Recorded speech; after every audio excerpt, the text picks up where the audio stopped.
انيستا يسدد عرضيه فرصه كبيره والهدف الاول. الهدف الاول من تشافي. زرقاء اليمامه تحذر لتصعد الانصار.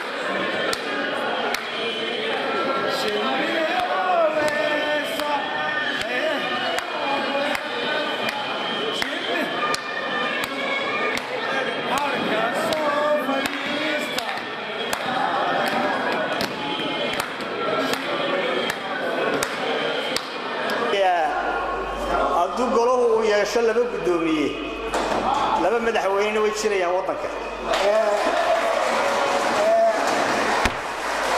gudoomiye cod baad gelinaysaa waa codaynaysaa haddaad ka xasaadiin ku jirtaa goluhu waa fadhiyayaa waana la codaynayaa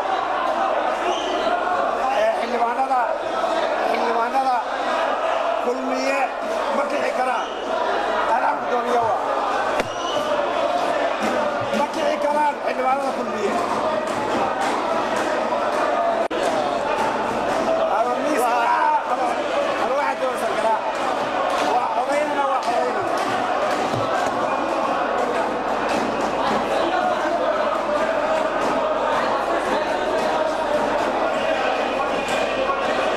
waxay noo sii socon doontaa mudanaha koowaad mudane dhakool xildhibaanada